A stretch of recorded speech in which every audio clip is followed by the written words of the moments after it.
s'appelle Fondation du Gâtinais. Donc c'est des entreprises dans le Gâtinais qui donnent de l'argent pour faire une œuvre caritative. Il y avait Eric, il y avait Jérôme, c'est ça, c'est toutes des personnes qui vont être interrogées par les jeunes? La naissance du projet, c'est Jérôme. Parce que vous le verrez tout à l'heure dans une petite vidéo, il a été toute sa vie l'objet de moqueries. Et il avait vraiment envie de faire quelque chose pour changer le regard sur le handicap. Donc ça, c'est des gens qu'on rencontrera et des gens avec qui on va travailler. D'accord ? Et ça n'empêche pas qu'on peut trouver aussi d'autres personnes à interviewer. C'est pas interdit. Donc il y aura notre rôle.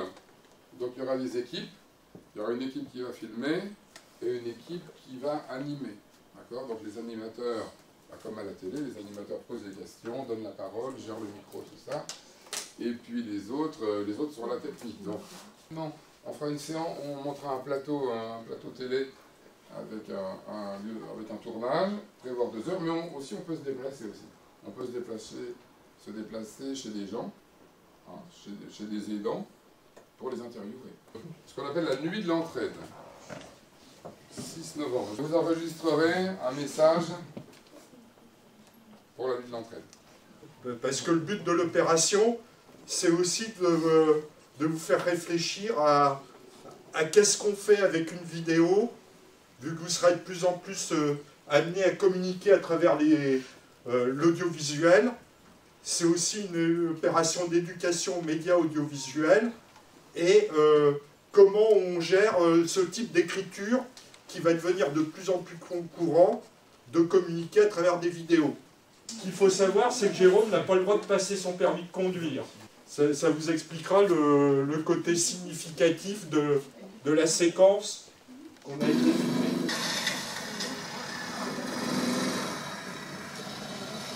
On fera comme ça, et on en fera en très gros plan, ça va être en fait comme ça.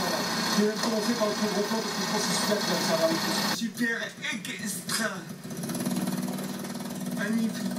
C'est en fait un sport que j'apprécie bien. Je m'évade. C'est la possibilité d'avoir un acteur professionnel qui parle de son rôle en tant que qu'autiste dans le feuilleton. Je l'ai préparé non pas en pensant à ce qu'il était, mais quelle était sa place. C'est un médiateur et dans un sens c'est le personnage qui fait le lien entre guillemets le monde des gens normaux et les autistes. L'Asperger très particulier, donc il y a une rigidité dans le jeu. Là, Théo dont on parlait tout à l'heure. Et Théo, il se sent bien par exemple quand il est avec les chevaux.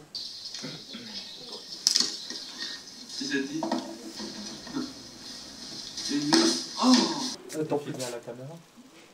C'est filmé à plein de choses. Hein. Parce que là, c'était des juniors débutants. Donc il y a une partie à la caméra, une partie au téléphone portable. C'est vrai que nous, on a une grosse partie de notre mission qui est de l'éducation populaire. Ça va être comment les gros? Ben justement, c'est une bonne question. On va les établir. Déjà sur la motivation de chacun. Il faut qu'il y ait des gens motivés, hein, sinon c'est pas la peine. Donc, un groupe qui sera certainement plus événements, hein, restauration, tout ça. Je vous ai dit, il y a un groupe qui sera porté sur le handicap. Monter le projet, c'est aussi à vous de faire fonctionner votre imagination. Ouais. Après, on vous briefera sur la démarche de projet, et puis on aura quelques temps.